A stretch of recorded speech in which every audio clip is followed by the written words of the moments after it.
She sure is pretty, Sheldon. Sheldon? Yes, that's my first name. Sheldon! Will you please? I'm sorry. All right, as I was saying. Okay, we all know Sheldon's a funny name. Okay, I'm done. No more. Good. Ahoy, mateys, and welcome to I'm Ready, a SpongeBob SquareCast. I'm your host, Captain Eric. It's a pleasure to welcome you aboard to another episode. And on this episode, I'll be covering one of the biggest, and I mean that in both the figurative and literal sense, one of the biggest SpongeBob episodes ever, Season 3's Plankton's Army. But before we get there, we have the San Diego Comic-Con coming up in the next week or so, and we will be having some panels for both SpongeBob SquarePants, but also, I believe they're doing a Rugrats panel as well, so make sure you check those out. One of the biggest things that I pay attention to when it comes to Comic-Con season is the Funko Pops. I'm a big Funko Pop collector. Of course, I've talked about my Nickelodeon collection and my eventual review series. What ends up happening with that is I get a video shot and I'm editing it, and then another pop drops for that set. And what really stunk was I had the first one completely done, and then another character came out, so it's just right back into the editing bay. But that's always going to be a mainstay. That'll be eventual. As far as past Nickelodeon, though, I am a massive pop collector. Marvel, WWE, other comic book characters, movies, TV shows. I always kind of like drop little bits of my collection on social media here and there, but it's never like a main part of what I talk about here. But I always want to talk about new releases when I can, so if you are a Nickelodeon pop collector, this upcoming Comic-Con is going to be light on your wallet in the quantity sense, but the Nickelodeon Funkos that got dropped for Comic-Con this year are in fact Freddy Funko variants. For those that don't know, beyond all of the Funko Pops you probably have seen in stores, the mascot of the Funko brand is a character known as Freddy Funko, and every season they do variants of Freddy where they take his head and they place him on different bodies of various characters throughout that year, just as a bit of a celebration, and they usually make only a limited number of these versions. So for those that, do collect these things and would like to know, there are two new Nickelodeon Freddy Funko variants out there, one of Crouched Aang and the other of Danny Phantom. I, of course, am not attending this year's Comic-Con, but if you are, please stay safe out there, enjoy yourself, and hey, if you're able to snag one of these Freddys, congratulations. I'll be out there on the secondhand market, the usual captain making his deals, trying to sell what he can, but yeah, enjoy yourself if you're going to Comic-Con this year, and on to Plankton's Army. The second half of the 58th episode of SpongeBob SquarePants, although if you happened to have watched this episode during its premiere, then you would have seen Plankton's Army first and Missing Identity second. But for every viewing after that, those were flipped because that was the production order. Missing Identity was made first, Plankton's Army made second. But there's a reason for that, because when I mentioned that this was one of the biggest SpongeBob episodes, that's not hyperbole. When this was promoted, it wasn't just promoted as your regular, everyday new episode. They put emphasis on Plankton's Army. Now, it's not a new phenomenon even up to the end of Season 3, where a SpongeBob episode, during its promotion, will be given a separate title that usually will be more marketable. Although, this one I kind of disagree with. To give you some examples, the SpongeBob Christmas episode, like the actual episode, is called Christmas Who. But for its promotion, it wasn't called Christmas Who. It was the SpongeBob Christmas Special. Or if you really want to be a stickler to history here, let's call it by its actual name. Patchy the Pirate presents the SpongeBob SquarePants Christmas Special. That's its legitimate title that at least most cable providers were using. But this isn't something new. Is what I'm saying, is that usually these episode titles are different than what it's being promoted as, or sometimes, like with Shanghai, it's the episode is a part of a special itself called You Wish, or how SpongeBob's House Party It's not, the episode isn't called SpongeBob's House Party. So there's a few examples that we've had up to this point, but this episode was actually promoted as Plankton's Revenge. And it's weird because the promotion around the episode was still about Plankton building an army of plankton. They promoted it as such. That they didn't, at least in the promotional material I was able to find, didn't give out the fact that it was his family. That wasn't technically leaked in the promotional material. It was presented as Plankton finding somebody evil who would then find someone evil, so on and so forth, building an army. But the episode was just labeled as Plankton's Revenge for all of the promotional material leading up to it. I mean, they obviously didn't have a problem using the term army in the title of the episode. Maybe just promotional purposes outside of Nickelodeon's hand.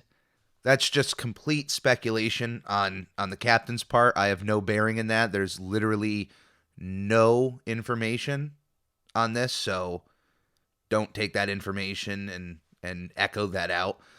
But it's just interesting because I think Plankton's Army is such a better title. It's such a marketable title because that's all you need to hear. Plankton's Army, and that tells you everything. When you hear Plankton's Revenge, that just sounds like another run-of-the-mill Plankton episode. What episode isn't revenge for Plankton? Other than when he's trying to open up his own restaurant on the beach, and it's not about the Krabby Patty formula. This episode first premiered in the United States on January 19th, 2004, and it was written by Jay Lender, Sam Henderson, and Meriwether Williams. Our storyboard artist is Caleb Muner. Our storyboard directors are Jay Lender and Sam Henderson. Our animation director is Sean Dempsey, and our creative director is Derek Dryman. When this episode opens up, we are immediately told that it is the 25th anniversary to the day that Plankton first tried to steal the Krabby Patty secret formula, which we are then shown that his initial plan was just to ask for it nicely. It was just a simple question of, can I have it? That was his initial plan.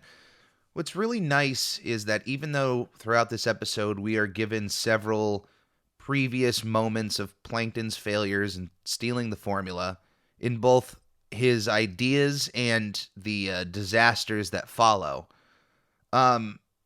25 years, quarter of a century, almost at half there, quarter of a century, that is a long time on any endeavor. If I'm still recording this podcast 25 years from now, that's a long time. Now, if I'm doing podcasting for 25 years, hey, to me, that's just still the hobby moving on. But if you're dedicated to one bit for 25 years, that's a lot of dedication to it. Kudos.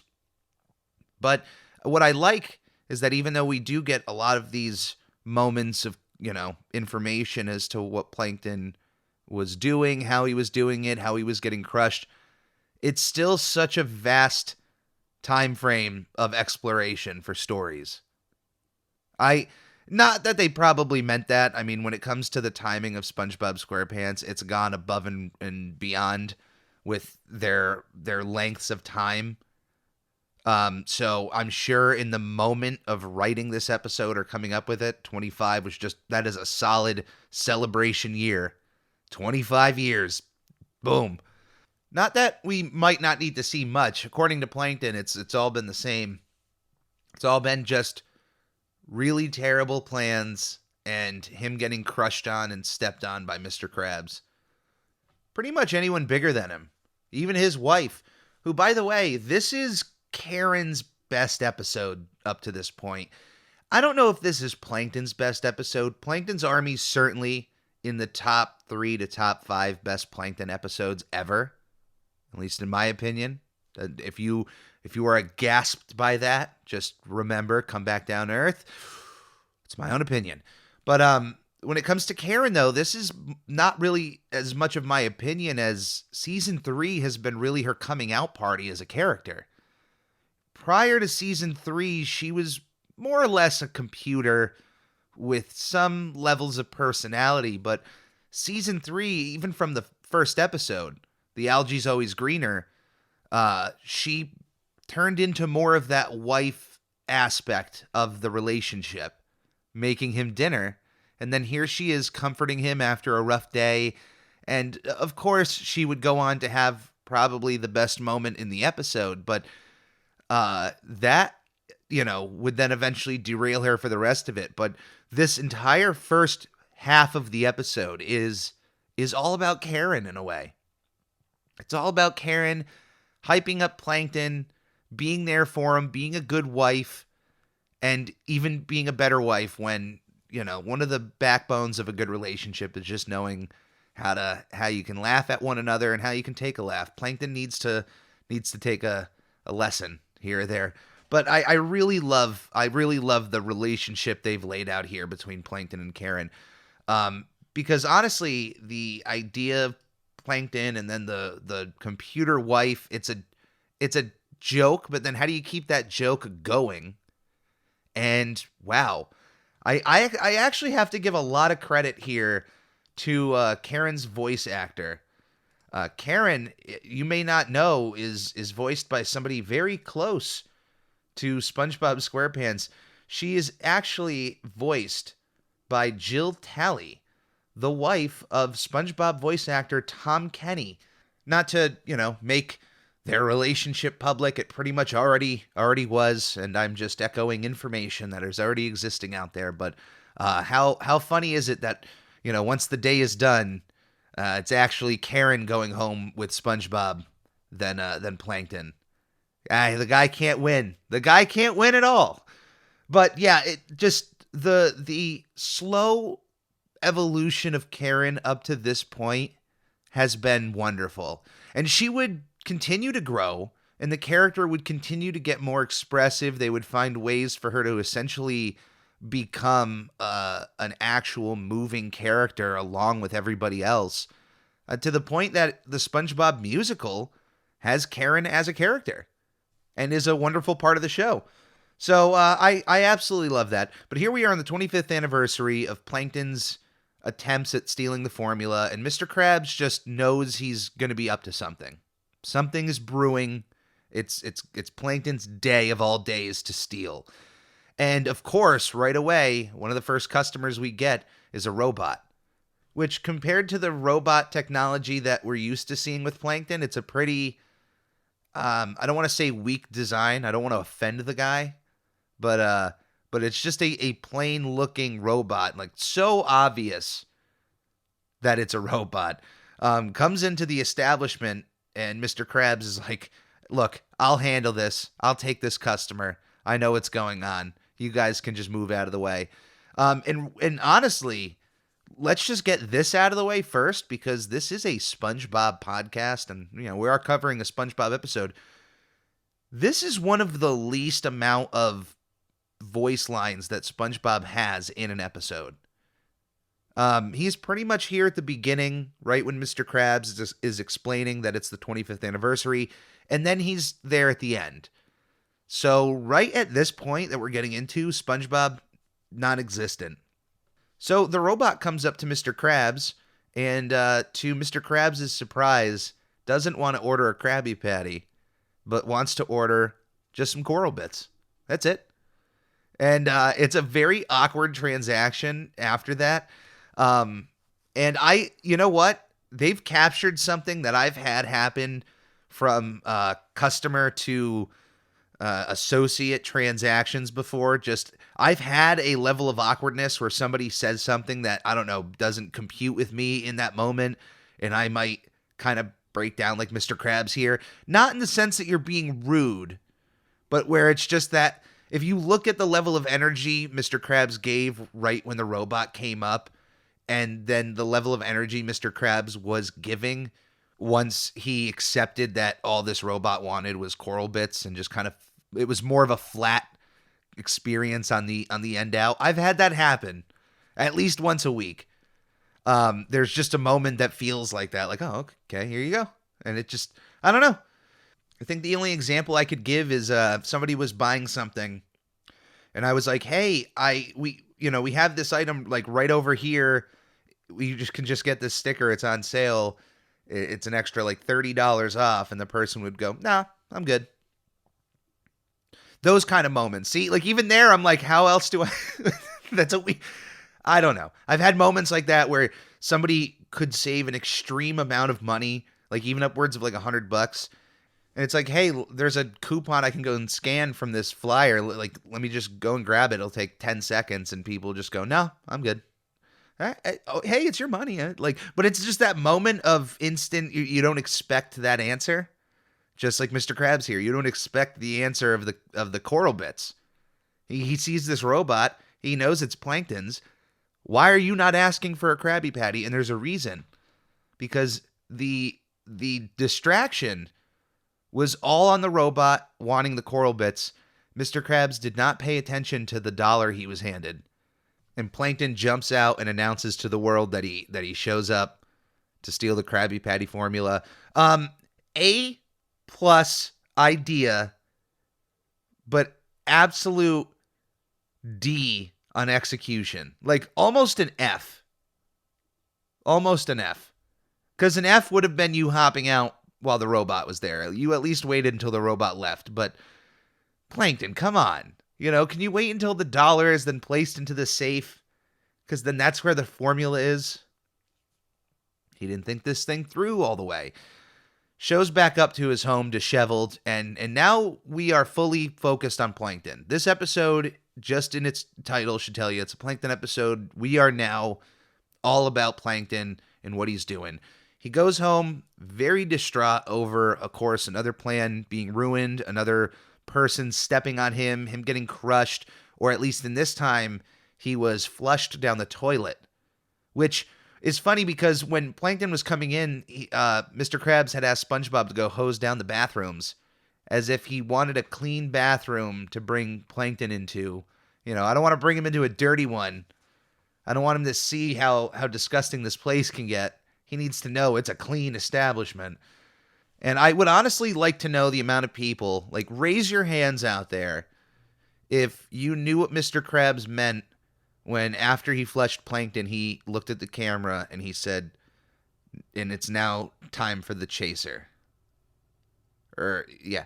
If you understood that, raise your hand. If you don't,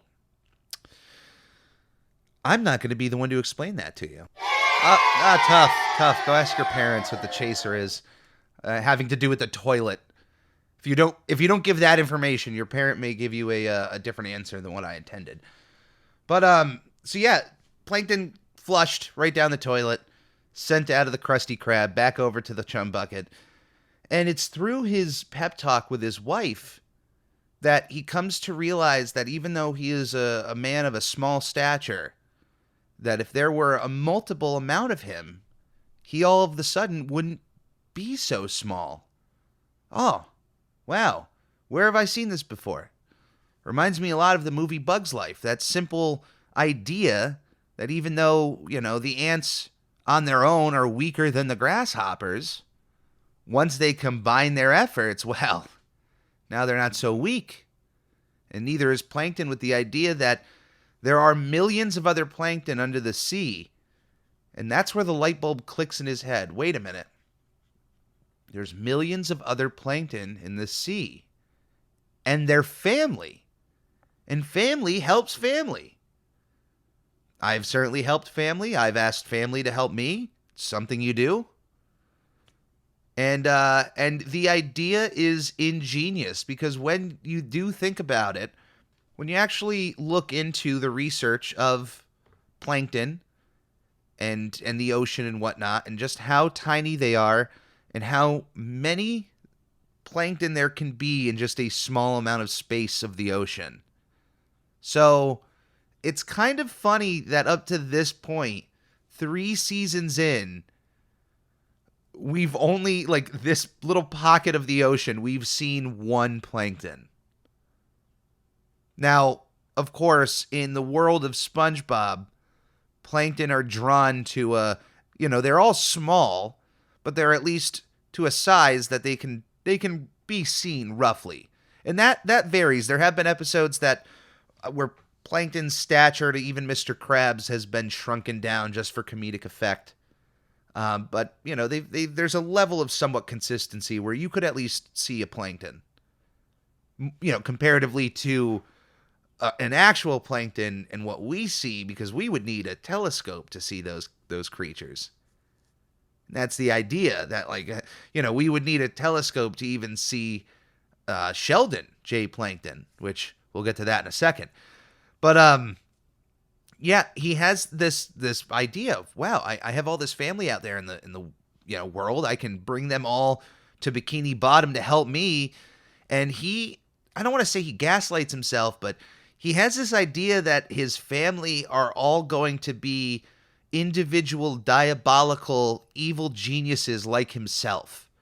We get this nice little shot of all these varying plankton designs from around the world, and it is nice. It would be nice to get like the League of Super Plankton, something like that, of getting a bunch of actual evil plankton together for an episode. But we go through this little montage of the amount of effort he's going to mail all of his family, all of his cousins. He needs help. Come to Bikini Bottom. This is a family emergency. Calling all plankton. Please get here. Come to the chum bucket. I need your help. What ends up showing up is one of my favorite bait and switches in cartoon history, TV history, at least in my history of watching, at least from 1990 up till now.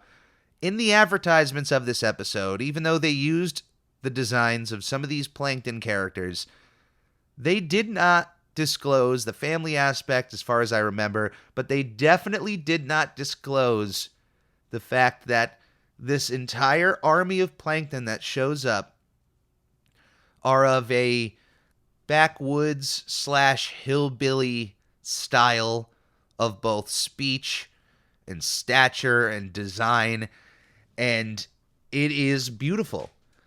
The plankton family, they're collectively one of my favorite characters of the entire show. I absolutely love them. I love, the second the door opened, the first time I saw this episode, I distinctly remember watching it because the advertisements were so, much over the course of 2 to 3 weeks before the premiere, and they were hyping up that Plankton was going to get his hands on the Krabby Patty secret formula. This is an emergency. It's going to happen. And he has an army of other plankton like himself. And when the door opens for the first time, I didn't just die of laughter, but I immediately fell in love with these characters. And nothing that was said after the fact changed my mind. I love these characters to death. We meet Plankton's family. A bunch of, like I said, backwoods hillbilly style characters who are very well-meaning. All of them, you don't need to see much of these characters to just know how nice and kind and likable they are. You see the smiles on their faces and the fact that they all showed up when they heard that their cousin needed help. And family helps family. And they all show up. I'm not going to be able to introduce you to everybody that we meet in this episode. There are literal, Plankton even mentions, millions of plankton, and it seems that they all showed up to help out their cousin.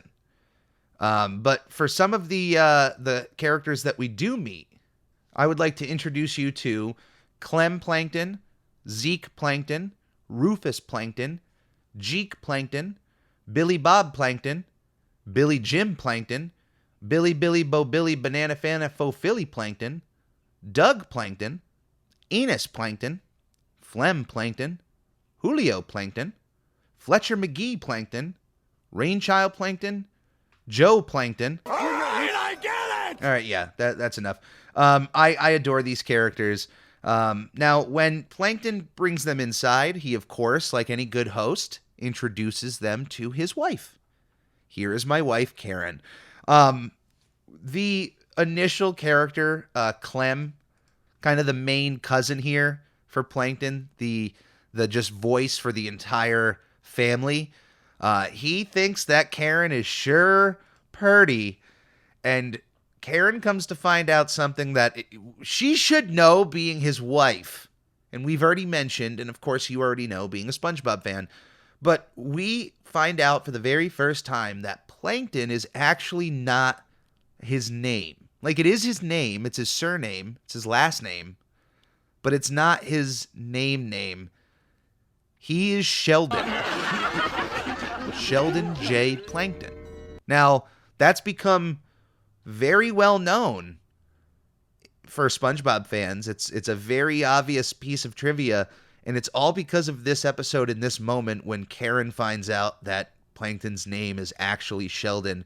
She could not control her laughter, and this is where the character of Karen, this moment here, not only one of my favorite, like, this is probably a top 10 funniest moments in SpongeBob history moment here. When Sheldon comes out as a name and Karen is just not only dying of laughter, but then continually just poking fun at her husband, and even when the other Planktons start laughing, once the little screen comes down and Sheldon is just written out in plain text and the crowd laughs, it makes me laugh. It made me laugh when I rewatched this episode. It's just a funny moment. Plankton completely unplugs Karen, and she shut off, and it's now time to get serious. Plankton puts down the gauntlet as to why he brought all of them here. We need to rush into the Krusty Krab, and we need to steal the Krabby Patty secret formula. Now, if my cousin asked me to go run into a place of business to steal their property, I wouldn't necessarily ask this next question. I would have a lot more questions before I would even say yes. But as one Plankton puts it out, what's in it for us? We're going to go in there and help you steal a formula? What are we getting in return? Well, Plankton asks his family, what do you want in return? And apparently, it's not much. All very cheap, affordable items, including a banjo string, another boot. Well, you might as well just buy a pair of boots. There you go. That's not that bad. Some more computer memory. I mean, Plankton has an entire laboratory with, an entire computer wife. I'm sure he doesn't even have to buy anything to help his cousin out there. But then we find out that apparently a Plankton's true weakness is that of root beer. Root beer! That's right, I said it, root beer. Root beer! And as Plankton says, if you help me get the formula, I'll give you all the root beer you can have. And that's all it takes. And now Plankton has an entire army, which he brings over to the Krusty Krab. And instead of just rushing the storefront and attacking Mr. Krabs, which he absolutely still does, he plays with them first. He takes out his megaphone and he starts announcing that he just now owns this establishment. He wants the Krabby Patty secret formula. Plankton is putting his foot down, and he is just absolutely toying with Mr. Krabs, knowing the inevitable future ahead of him. Mr. Krabs comes out to gloat a little bit over just the failure over 25 years. And what's interesting is this is still the same day, apparently. When we first come back to the Krusty Krab, Mr. Krabs mentions to Squidward that Plankton's been quiet all day, that something's got to come up. So he was able to get his family very quickly. But Mr. Krabs even says to Plankton that if you think you're going to get it, you and what army? And of course, we get a shot of Plankton laughing, going off of the character model, one of my favorite shots, to where the camera zooms out and we don't get to see individual Planktons, but we get to see these little shades of green beans here and there all surrounding the Krusty Krab. And it does legitimately look like grass. And even Mr. Krabs says, like, what, you planted grass? This is all you did? This is your plan? And once he hears all of the grass start laughing, he realizes he's in a bit more of a mess than I think he anticipated. The Plankton army runs straight into the Krusty Krab and completely take over the place. It's not even a 50-50 shot. It's just they own the place. There is too many Plankton to take over. And they, as an army, are so successful that they are even able to break into Mr. Krabs' secret vault without the combination. They're able to congeal together and form a giant ear and a giant hand to basically, listen into the safe to hear when the different mechanisms click so that it unlocks. the effect we get here is absolutely wonderful. As with the grass outside, we don't get to see the plankton when the army is kind of moving with one another inside the Krusty Krab.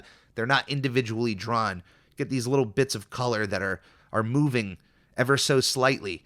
But the effect is done so beautifully, and when they congeal together to form those bits, it very much reminds me of not only a visual effect we would get, but also a visual joke we would get in a show like Chowder, which, funny enough, was created by C.H. Greenblatt, who had done a lot of work here on SpongeBob SquarePants, not necessarily this episode, but when I see this effect now, visually, both the internal parts with the plankton and then just the joke with the ear and the hand itself, I'm like, wow, that's like a Chowder joke. Or even just visually, that reminds me of Chowder, or something we would see on that show a ton. So I really like seeing that. But in no time, Plankton is able to get his hands, for the very first time, on the Krabby Patty secret formula. Here it is, ladies and gentlemen.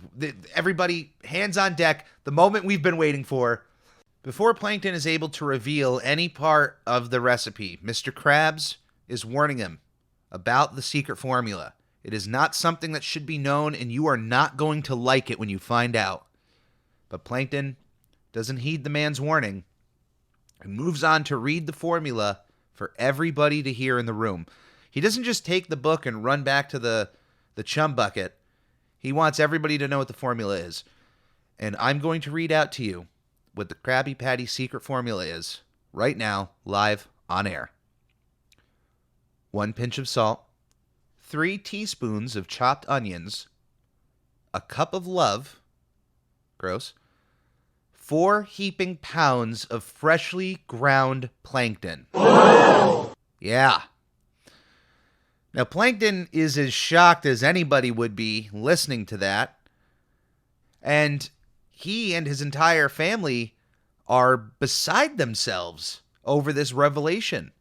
And now put yourself in the mind of the viewer in the moment of like, oh my goodness, this entire time he was the secret formula all along. Because there is a few moments before, once that's revealed, and you find out that this was all a diversion by Mr. Krabs. Once Plankton and the entire family exit, except for our favorite Clem, of course, who can't read. And his exit, he's still, Mr. Krabs is like, get out of here, and he just still huckles. Just another little way to bring a smile to my face. We end up finding out, I didn't mention how Mr. Krabs was held up this entire time, but he was shoved into the toilet, just like Plankton had been flushed earlier. Nice little poetic justice here. But once all of the plankton are gone, and Mr. Krabs is able to unstuck himself from the toilet, we end up finding out that Squidward was shoved in the toilet first before Mr. Krabs. Therefore, Squidward was trapped inside the toilet. Now, it was taken from the bathroom, so he wasn't necessarily drowning in the toilet water, which is of a different consistency than the water surrounding all of the characters. But yeah, that's really gross. SpongeBob just kind of walks in out of frame right here at the end, of course, giving a final line where the characters at first, come to ask, hey, Mr. Krabs, is this really the secret formula?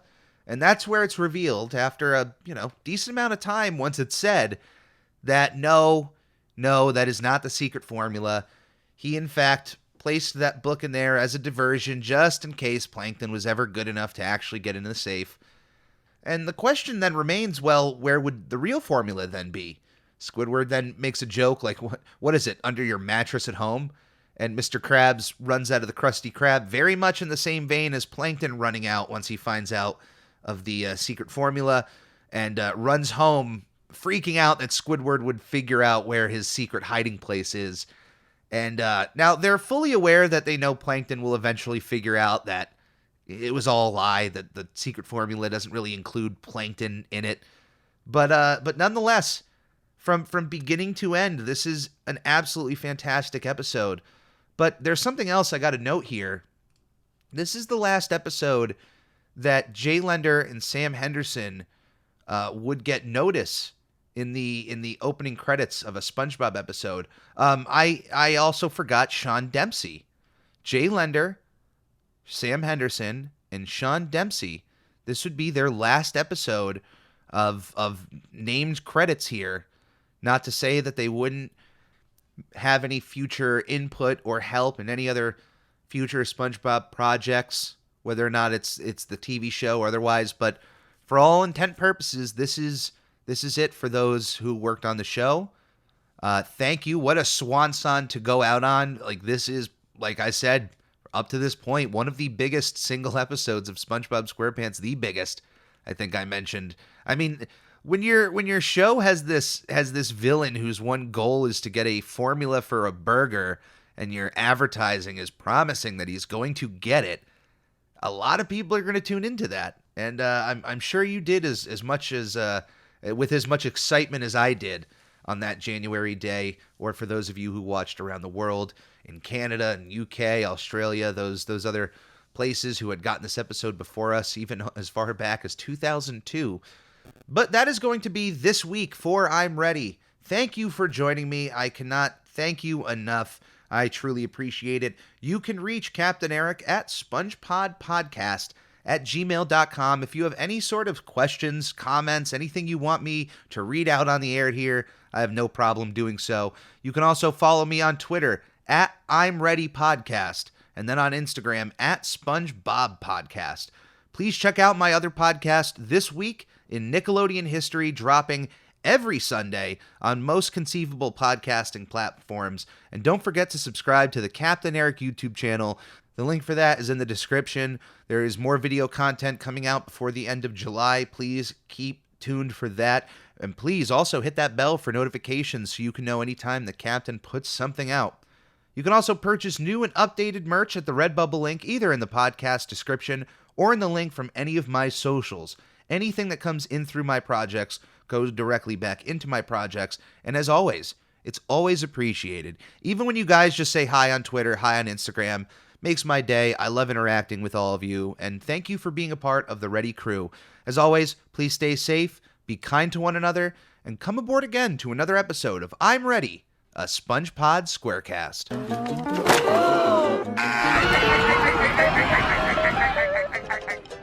Hey, why ain't you running? Well, I can't read. Get out of here!